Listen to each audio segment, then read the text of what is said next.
Olá, saudações a você, querido inscrito e ouvinte, que está a prestigiar o meu trabalho. Na audição de hoje um conto de Machado de Assis, nomeado A Melhor das Noivas.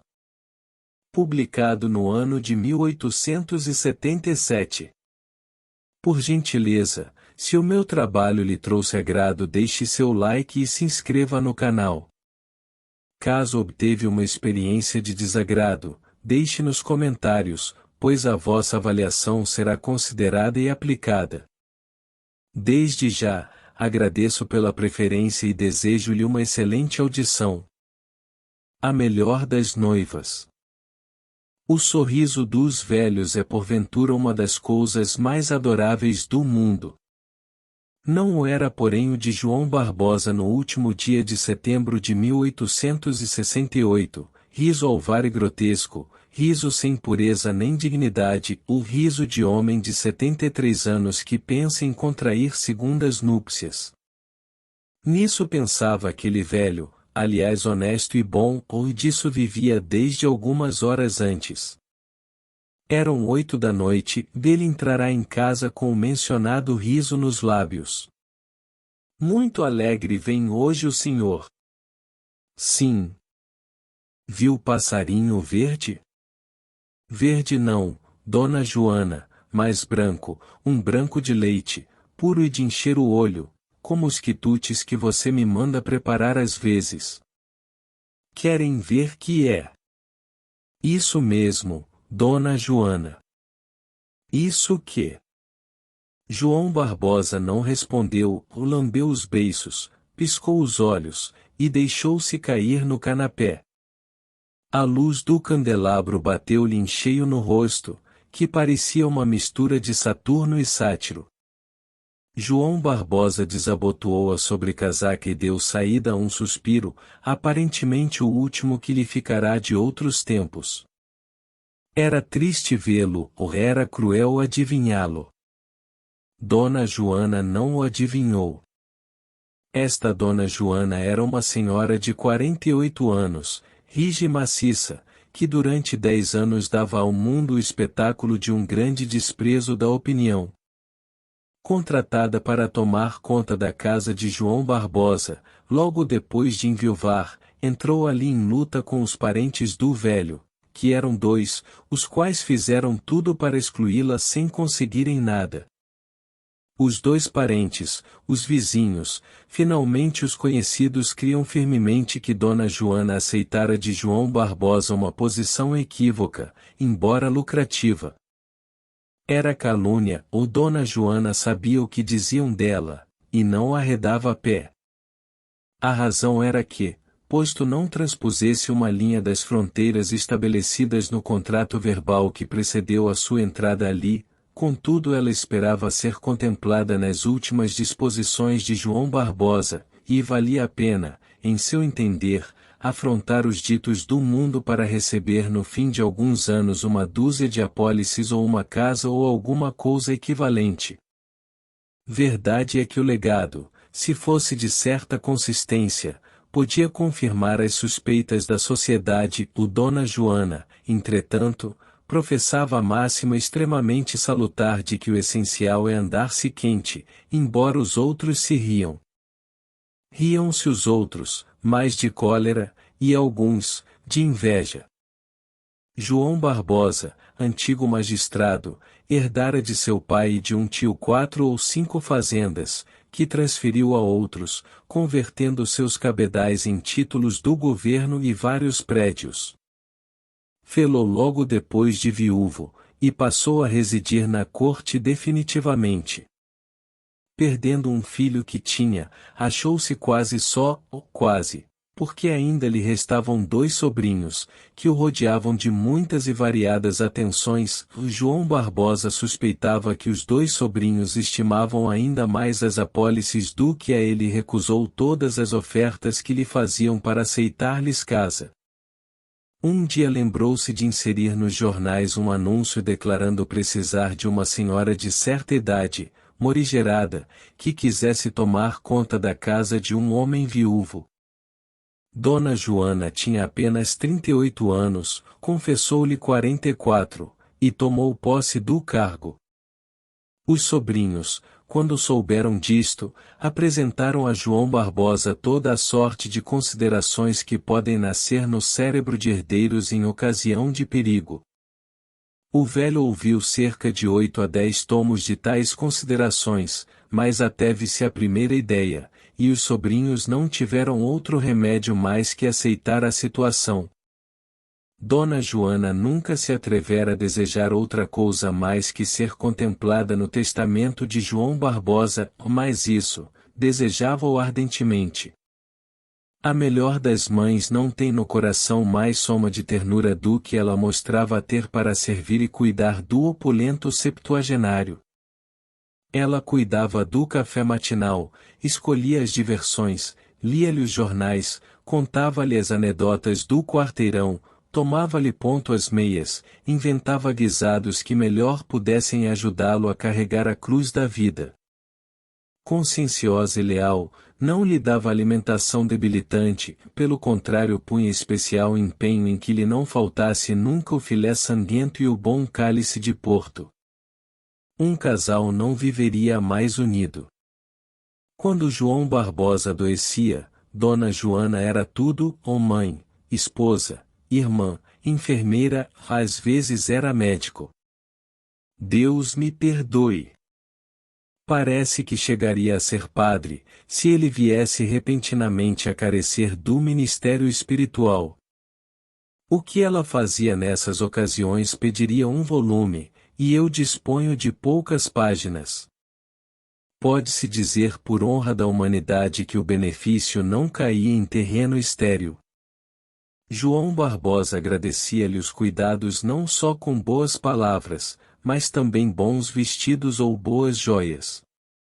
Dona Joana, quando ele lhe apresentava esses agradecimentos palpáveis, ficava envergonhada e recusava, mas o velho insistia tanto, que era falta de polidez recusar.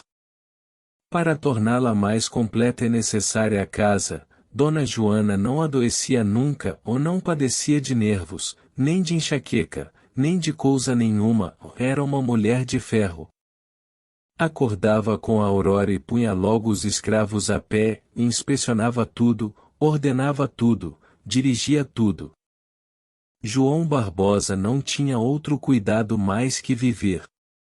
Os dois sobrinhos tentaram alguma vez separar da casa uma mulher que eles temiam pela influência que já tinha e pelo desenlace possível de semelhante situação. Iam levar os boatos da rua aos ouvidos do tio. Dizem isso? Perguntava este.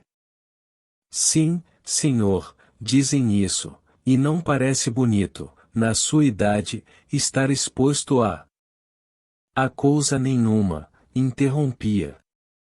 Nenhuma. Ou a pouca coisa. Dizem que eu nutro certa ordem de afetos por aquela santa mulher. Não é verdade, mas não seria impossível, e sobretudo não era feio. Esta era a resposta de João Barbosa. Um dos sobrinhos, vendo que nada alcançava, resolvera desligar seus interesses dos do outro, e adotou o plano de aprovar o procedimento do velho, louvando-lhe as virtudes de Dona Joana e rodeando-a de seu respeito, que a princípio arrastou a própria caseira. O plano teve algum efeito, porque João Barbosa francamente lhe declarou que ele não era tão ingrato como o outro. Ingrato, eu? Seria um monstro, respondeu o sobrinho José com um gesto de indignação mal contida. Tal era a situação respectiva entre João Barbosa e Dona Joana, quando na referida noite de setembro entrou aquele em casa, com cara de quem tinha visto passarinho verde. Dona Joana tinha dito, por brinco: "Querem ver que é?" Ao que ele respondeu: "Isso mesmo." "Isso mesmo, que?" repetiu Dona Joana daí a alguns minutos. "Isso que a senhora pensou." "Mas eu não pensei nada." Pois fez mal, Dona Joana. Mas então, Dona Joana, dê suas ordens para o chá. Dona Joana obedeceu um pouco magoada. Era a primeira vez que João Barbosa lhe negava uma confidência. Ao mesmo tempo que isso a magoava, fazia-a suspeitosa, tratava-se talvez de alguma que viria prejudicá-la. Servindo o chá, depois que João Barbosa se despira, apressou-se a caseira, na forma de costume, a encher-lhe a xícara, a escolher-lhe as fatias mais tenras, a abrir-lhe o guardanapo, com a mesma solicitude de 10 anos. Haveria porém uma sombra de acanhamento entre ambos, e a palestra foi menos seguida e menos alegre que nas outras noites.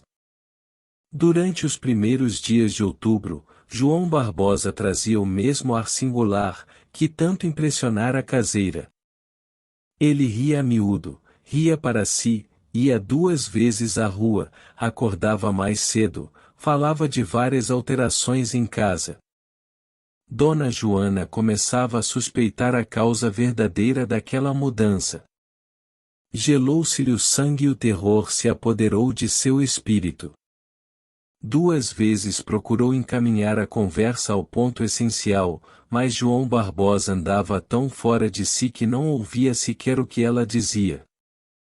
Ao cabo de 15 dias, concluído o almoço, João Barbosa disse-lhe que a acompanhasse ao gabinete. É agora, pensou ela, vou saber de que se trata. Passou ao gabinete. Ali chegando, sentou-se João Barbosa e disse a Dona Joana que fizesse o mesmo. Era conveniente, as pernas da boa mulher tremiam como varas. Vou dar-lhe a maior prova de estima, disse o septuagenário. Dona Joana curvou-se. Está aqui em casa há 10 anos. Que me parecem 10 meses. Obrigado, Dona Joana. Há 10 anos que eu tive a boa ideia de procurar uma pessoa que me tratasse da casa, e a boa fortuna de encontrar na senhora a mais consumada. Falemos de outra coisa. Sou justo, ou devo ser justo? Adiante. Louvo-lhe a modéstia, é o belo realce de suas nobres virtudes. Vou-me embora. Não, não vá, ouço o resto. Está contente comigo? Se estou contente. Onde poderia achar-me melhor? O senhor tem sido para mim um pai. Um pai, interrompeu João Barbosa fazendo uma careta. Falemos de outra coisa. Saiba, Dona Joana, que não a quero mais deixar. Quem pensa nisso? Ninguém, mas eu devia dizê-lo. Não a quero deixar, estará a senhora disposta a fazer o mesmo? Dona Joana teve uma vertigem, um sonho, um relance do paraíso, ela viu ao longe um padre, um altar, 2 noivos, uma escritura, um testamento, uma infinidade de coisas agradáveis e quase sublimes. Se estou disposta! Exclamou ela. Quem se lembraria de dizer o contrário? Estou disposta a acabar aqui os meus dias, mas devo dizer que a ideia de uma aliança, e sim, e este casamento.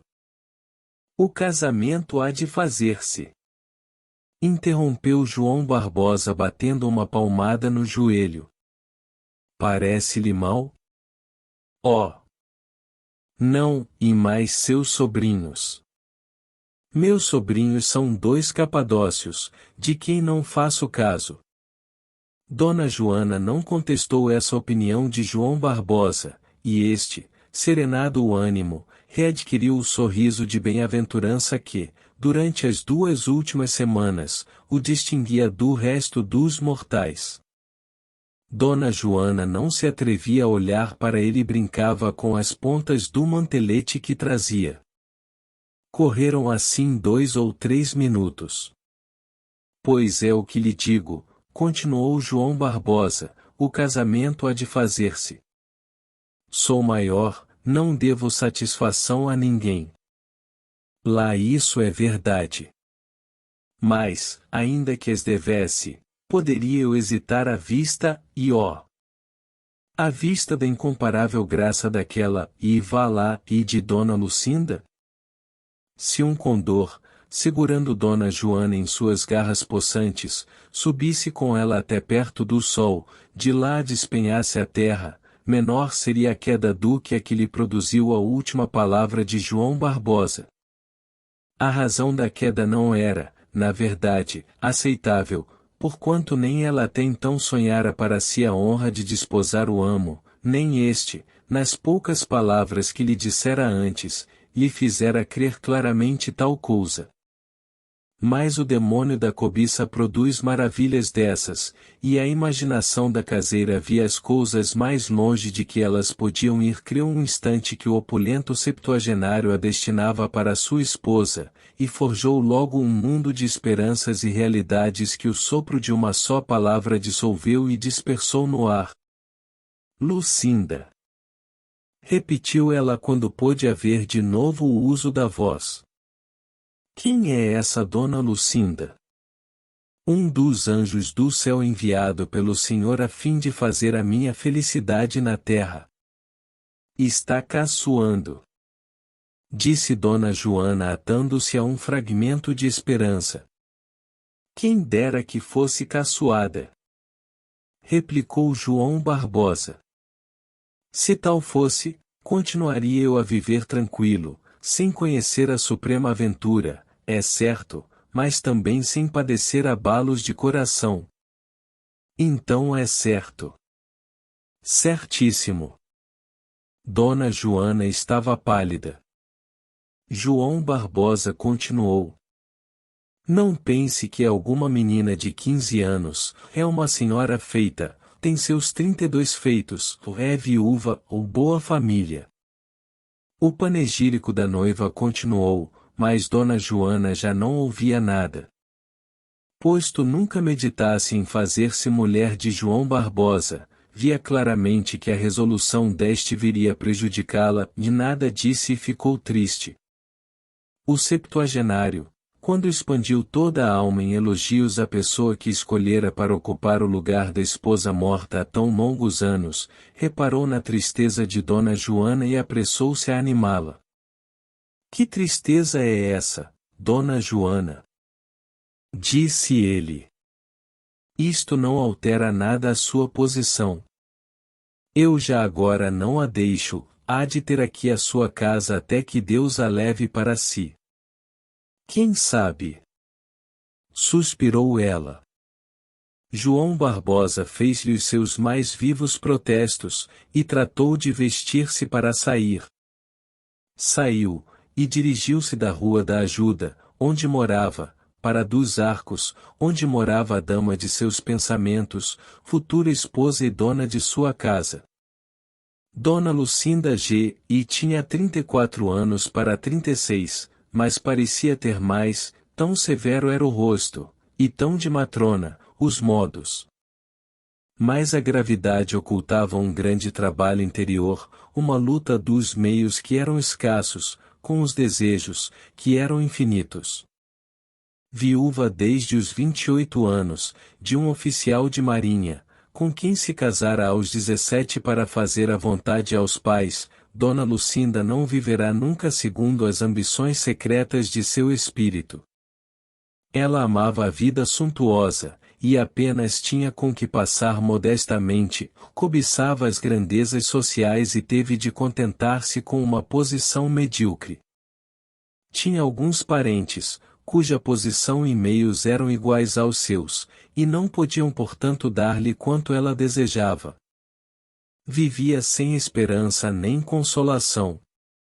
Um dia, porém, surgiu no horizonte a vela salvadora de João Barbosa. Apresentado à viúva do oficial de marinha, em uma loja da Rua do Ouvidor, ficou tão cativo de suas maneiras e das graças que lhe sobreviviam, tão cativo que pediu a honra de travar relações mais estreitas. Dona Lucinda era mulher, isto é, adivinhou o que se passará no coração do septuagenário, antes mesmo que este desse acordo de si. Uma esperança iluminou o coração da viúva, aceitou-a como um presente do céu. Tal foi a origem do amor de João Barbosa. Rápido foi o namoro, se namoro podia haver entre os dois viúvos. João Barbosa, apesar de seus cabedais, que o faziam noivo singularmente aceitável, não se atrevia a dizer à dama de seus pensamentos tudo o que lhe tumultuava no coração. Ela ajudou-o. Um dia, achando-se ele embebido a olhar para ela, Dona Lucinda perguntou-lhe graciosamente se nunca a tinha visto. Via-a muito. Como assim? Não sei, e balbuciou João Barbosa. Dona Lucinda suspirou. João Barbosa suspirou também. No dia seguinte, a viúva disse a João Barbosa que dentro de pouco tempo se despediria dele. João Barbosa pensou cair da cadeira abaixo. Retirar-se da corte? Vou para o norte. Tem lá parentes? João Barbosa refletiu alguns instantes. Ela espreitou a reflexão com uma curiosidade de cão rafeiro. Não há de ir! Exclamou o velho daí a pouco. Não? Não. Como assim? João Barbosa abafou uma pontada reumática, ergueu-se, curvou-se diante de Dona Lucinda e pediu-lhe a mão. A viúva não corou, ou mais, posto esperasse aquilo mesmo, estremeceu de júbilo. Que me responde? Perguntou ele. Recuso. Recusa. Oh! Com muita dor de meu coração, mas recuso. João Barbosa tornou a sentar-se e estava pálido. Não é possível. Disse ele. É. Mas por quê? Porque, infelizmente, o senhor é rico. Que tem? Seus parentes dirão que eu lhe armei uma cilada para enriquecer. Meus parentes. 2 biltres, que não valem a mínima atenção. Que tem que digam isso? Tem tudo. Além disso. Que mais? Tenho parentes meus, que não hão de levar a bem este casamento, e dirão a mesma coisa, e eu ficarei. Não falemos em semelhante coisa. João Barbosa estava aflito e ao mesmo tempo dominado pela elevação de sentimentos da interessante viúva. O que ele então desperdiçou em eloquência e raciocínio encheria meia biblioteca, ou lembrou-lhe tudo, a superioridade de ambos, sua independência, o desprezo que mereciam as opiniões do mundo, sobretudo as opiniões dos interessados, finalmente, pintou-lhe o estado de seu coração. Este último argumento pareceu enternecer a viúva. Não sou moço, dizia ele, mas a mocidade.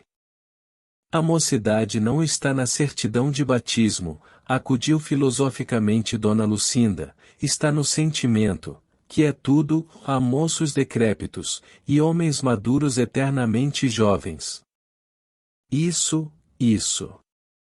Mas, há de ceder. Eu lhe peço, unamo-nos e deixemos falar os invejosos. Dona Lucinda resistiu pouco mais. O casamento foi tratado entre os dois, convencionando-se que se verificaria o mais cedo possível. João Barbosa era homem digno de apreço, ou não fazia as coisas por metade. Quis arranjar as coisas de modo que os 2 sobrinhos nada tivessem do que ele deixasse quando viesse a morrer, se tal desastre tinha de acontecer, coisa de que o velho não estava muito convencido. Tal era a situação. João Barbosa fez a visita acostumada à interessante noiva. Era matinal demais, o Dona Lucinda, porém, não podia dizer nada que viesse a desagradar a um homem que tão galhardamente se mostrava com ela. A visita nunca ia além de 2 horas, era passada em coisas insignificantes, entremeada de suspiros do noivo, e muita faceirice dela. O que me estava reservado nestas alturas? Dizia João Barbosa ao sair de lá. Naquele dia, logo que ele saiu de casa, Dona Joana tratou de examinar friamente a situação. Não podia haver pior para ela. Era claro que, embora João Barbosa não a despedisse logo, seria compelido a fazê-lo pela mulher nos primeiros dias do casamento, ou talvez antes. Por outro lado, desde que ele devesse carinhos a alguém mais que não a ela somente, sua gratidão viria a diminuir muito, e com a gratidão, o legado provável. Era preciso achar um remédio. Qual? Nisso gastou Dona Joana toda a manhã sem achar solução nenhuma, ao menos solução que prestasse. Pensou em várias coisas, todas impraticáveis ou arriscadas e terríveis para ela. Quando João Barbosa voltou para casa, às 3 horas da tarde, achou-a triste e calada. Indagou o que era, ela respondeu com algumas palavras soltas, mas sem clareza, de maneira que ele ficaria na mesma, se não tivesse havido a cena da manhã. Já lhe disse, Dona Joana, que a senhora não perde nada com a minha nova situação. O lugar pertence-lhe. O olhar de dignidade ofendida que ela lhe lançou foi tal que ele não achou nenhuma réplica. Entre si fez um elogio à caseira. Tem-me afeição, coitada. É uma alma dotada de muita elevação. Dona Joana não o serviu com menos carinho nesse e no dia seguinte, era a mesma pontualidade e solicitude.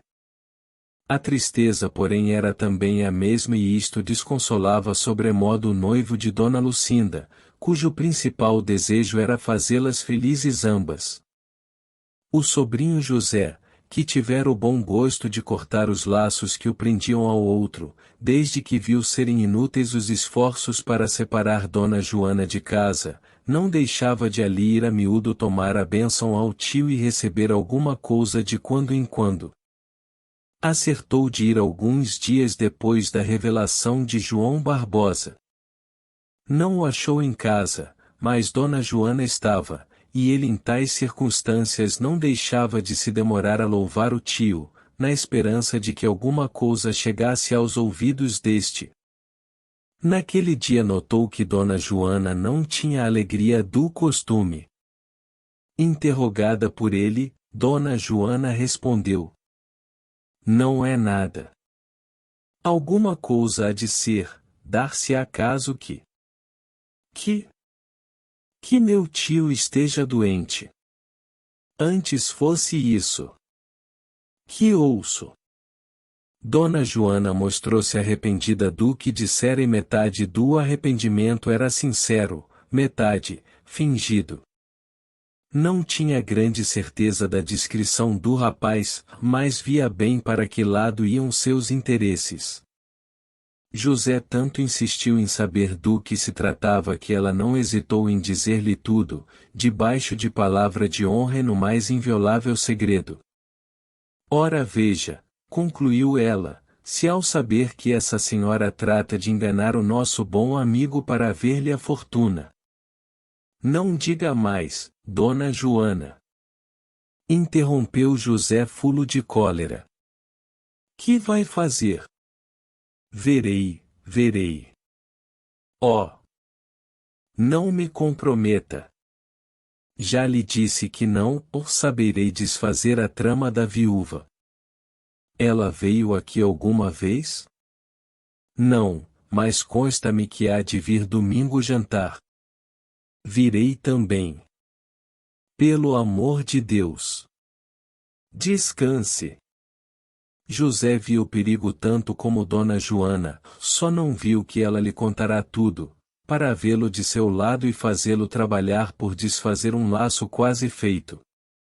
O medo dá às vezes coragem, e um dos maiores medos do mundo é o de perder uma herança. José sentiu-se resoluto a empregar todos os esforços para obstar o casamento do tio. Dona Lucinda foi efetivamente jantar em casa de João Barbosa. Este não cabia em si de contente desde que se levantou. Quando Dona Joana foi levar-lhe o café do costume, ele desfez-se em elogios à noiva. A senhora vai vê-la, Dona Joana, vai ver o que é uma pessoa digna de todos os respeitos e merecedora de uma afeição nobre e profunda. Quer mais açúcar? Não. Que graça! Que maneiras, que coração! Não imagina que tesouro é aquela mulher. Confesso que estava longe de suspeitar tão raro conjunto de dotes morais. Imagine. Olhe que o café esfria. Não faz mal, imagine. Creio que há gente de fora. Vou ver. Dona Joana saiu, o João Barbosa ficou pensativo. Coitada! A ideia de que vai perder a minha estima não a deixa um só instante. Impeto não aprova talvez este casamento, mas não se atreveria nunca a dizê-lo. É uma alma extremamente elevada. Dona Lucinda apareceu perto das 4 horas. Ia luxuosamente vestida, graças a algumas dívidas feitas à conta dos futuros cabedais. A vantagem daquilo era não parecer que João Barbosa tirava do nada. Passou-se o jantar sem incidente nenhum, pouco depois de 8 horas, Dona Lucinda retirou-se deixando encantado o noivo. Dona Joana, se não fossem as circunstâncias apontadas, devia ficar igualmente namorada da viúva, que a tratou com uma bondade, uma distinção verdadeiramente adoráveis. Era talvez cálculo, ou Dona Lucinda queria ter por si todos os votos, e sabia que o da boa velha tinha alguma consideração. Entretanto, o sobrinho de João Barbosa, que também ali jantara, apenas a noiva do tio se retirou para casa foi ter com ele. Meu tio, disse José, reparei hoje uma coisa. Que foi? Reparei que se o senhor não tiver conta em si é capaz de ser embaçado. Embaçado? Nada menos. Explica-te. Dou-lhe notícia de que a senhora que hoje aqui esteve tem ideias a seu respeito. Ideias? Explica-te mais claramente. Pretende desposá-lo. E então? Então, é que o senhor é o quinto ricaço a quem ela lança a rede. Os primeiros 4 perceberam a tempo o sentimento de especulação pura, e não caíram. Eu previno-o disso, para não se deixar levar pelo canto da sereia, e se ela lhe falar em alguma coisa. João Barbosa, que já estava vermelho de cólera, não se pôde conter, cortou-lhe a palavra intimando-o a que saísse. O rapaz disse que obedecia, mas não interrompeu as reflexões, me inventou o que pôde, deitou cores sombrias ao quadro, de maneira que saiu deixando o veneno no coração do pobre velho. Era difícil que algumas palavras tivessem o condão de desviar o namorado do plano que assentara, mas é certo que foi esse o ponto de partida de uma longa hesitação. João Barbosa vociferou contra o sobrinho, mas, passado o primeiro acesso, refletiu um pouco no que lhe acabava de ouvir e concluiu que seria realmente triste, se ele tivesse razão. Felizmente, é um caluniador. Concluiu ele. Dona Joana soube da conversa havida entre João Barbosa e o sobrinho, e aprovou a ideia deste, era necessário voltar à carga, e José não se descuidou disso. João Barbosa confiou à caseira as perplexidades que o sobrinho buscava lançar em seu coração. Acho que ele tem razão, disse ela. Também tu.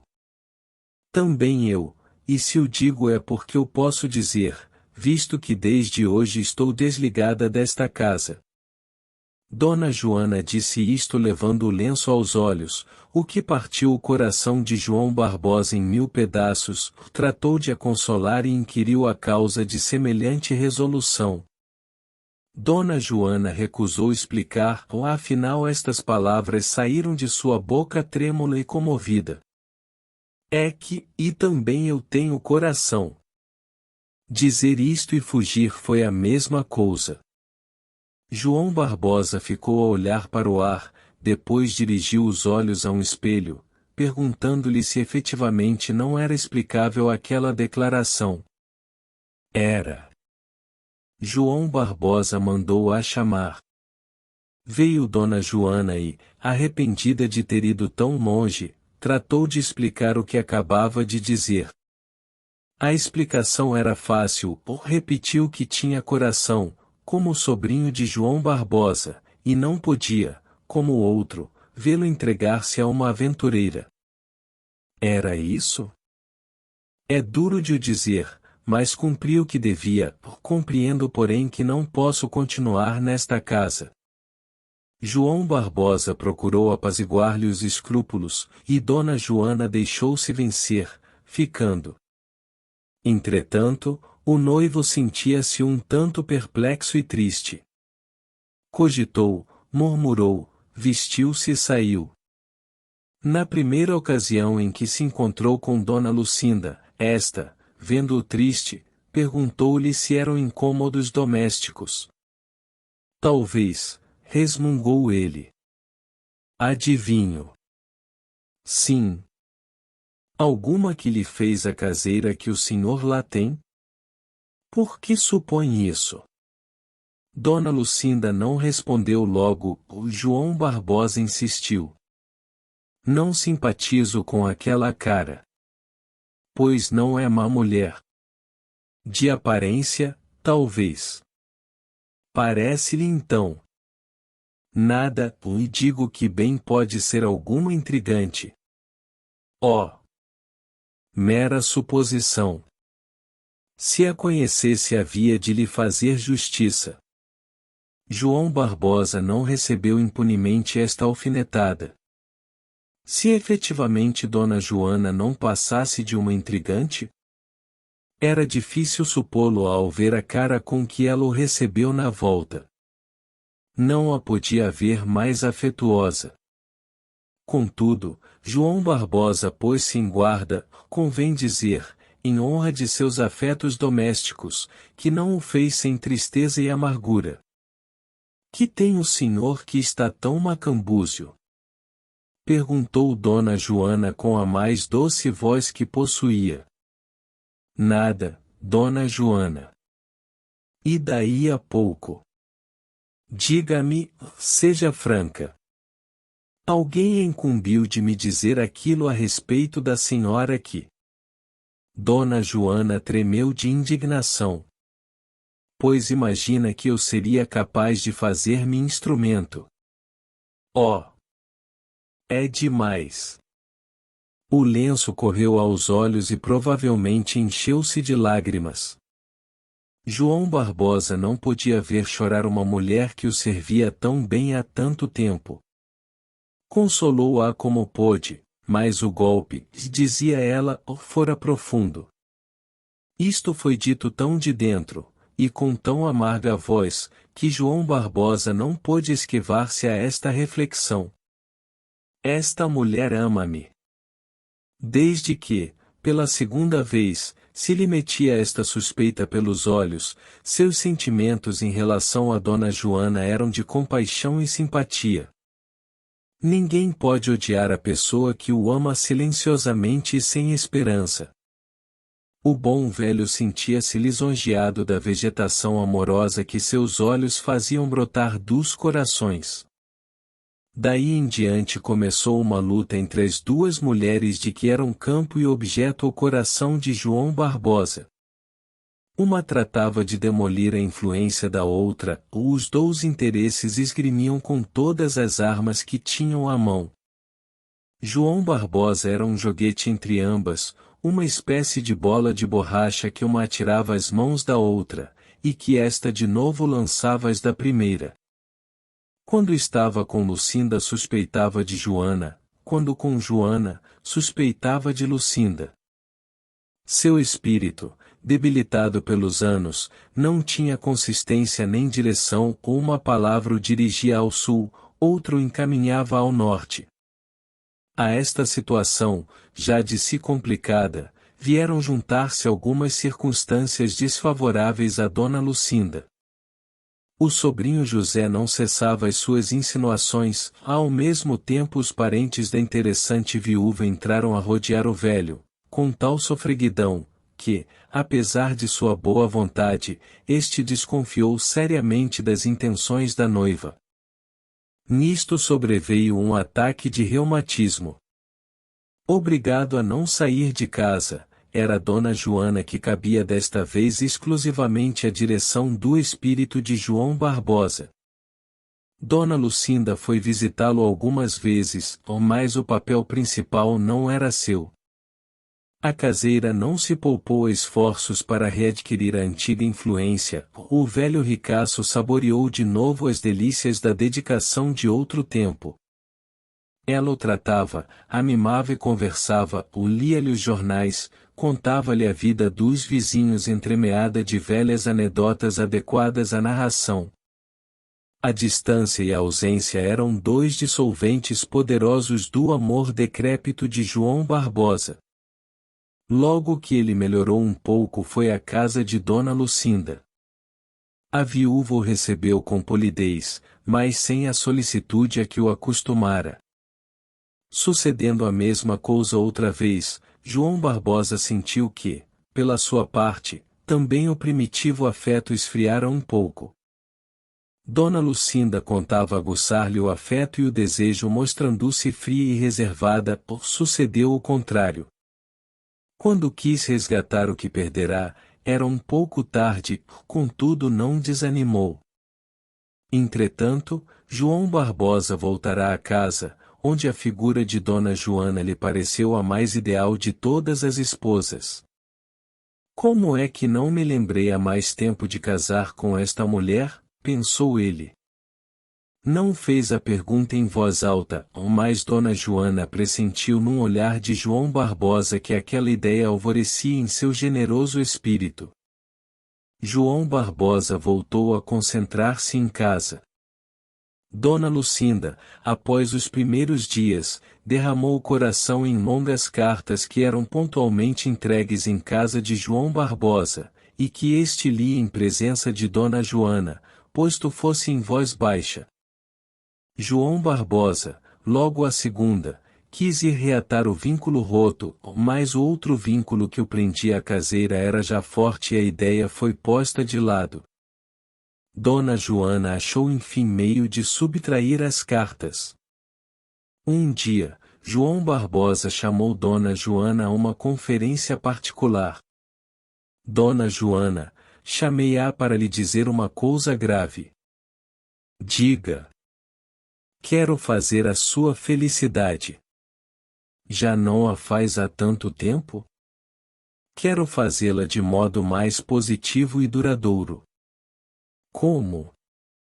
A sociedade não crê, talvez, na pureza de nossa afeição, confirmemos a suspeita da sociedade. Senhor! Exclamou Dona Joana com um gesto de indignação tão nobre quão simulado. Não me entendeu, Dona Joana, ofereço-lhe a minha mão. Um acesso de asma, porque ele também padecia de asma, veio interromper a conversa no ponto mais interessante.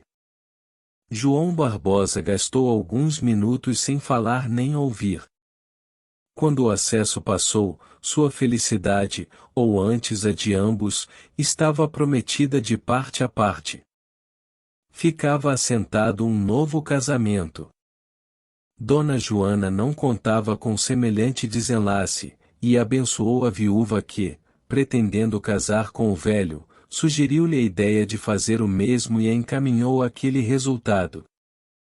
O sobrinho José, que estava longe de crer que havia trabalhado simplesmente para a caseira, tentou ainda impedir a realização do plano do tio, mas as primeiras palavras fê-lo desanimar. Desta vez, não cedo. Respondeu ele. Conheço as virtudes de Dona Joana, e sei que pratico um ato digno de louvor. Mas, se continuas, pagas-me. José recuou e não teve outro remédio mais que aceitar os fatos consumados. O pobre septuagenário treslia evidentemente.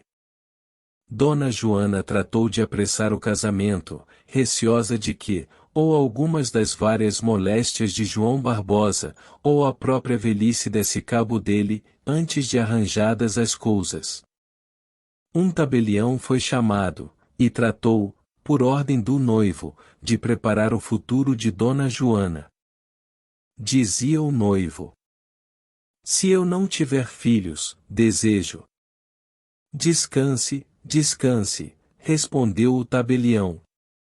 A notícia desta resolução e dos atos subsequentes chegou aos ouvidos de Dona Lucinda, que mal pôde crer neles.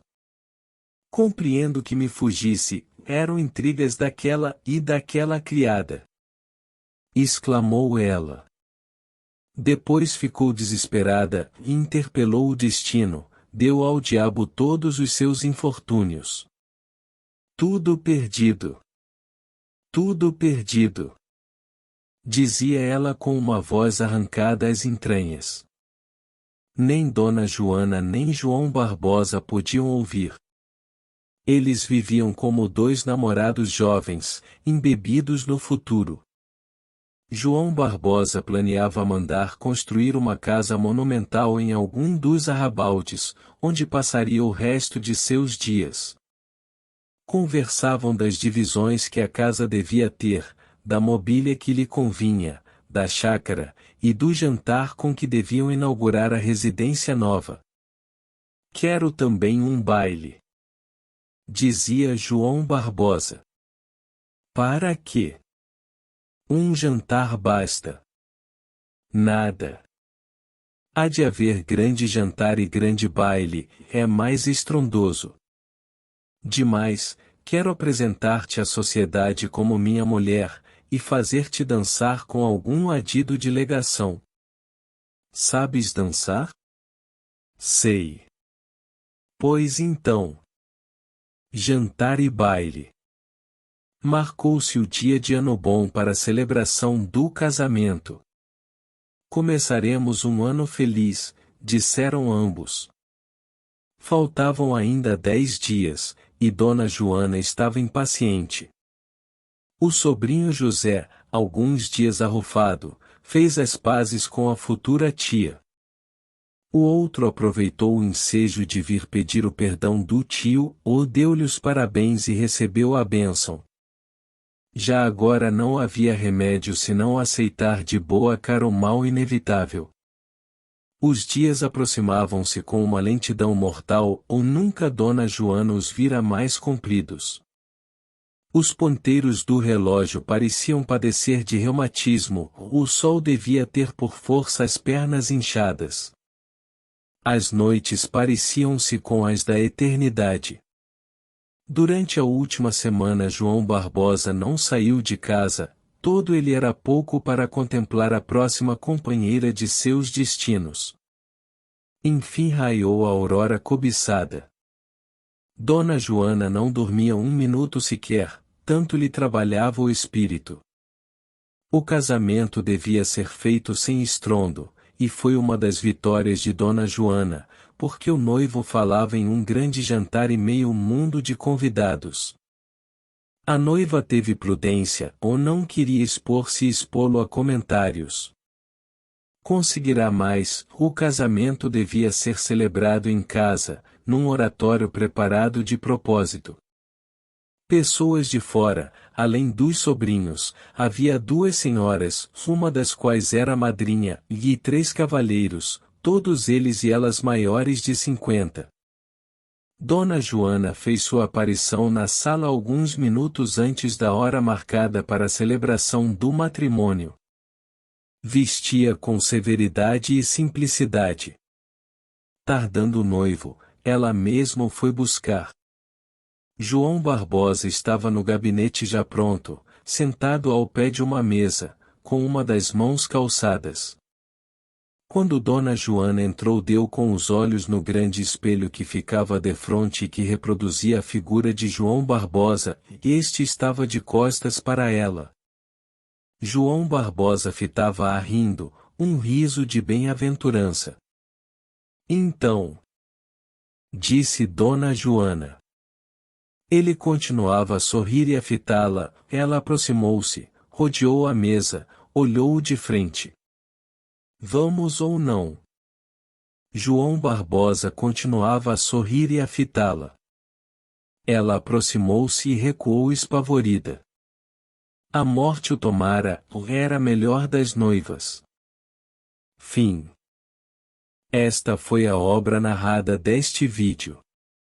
Uma vez mais, agradeço pela preferência. Caso lhe tenha agradado, curta, se inscreva e compartilhe. Se algo não lhe agradou, escreva nos comentários, pois a sugestão será aplicada. Um grande abraço a você, querido inscrito e ouvinte. Até a próxima!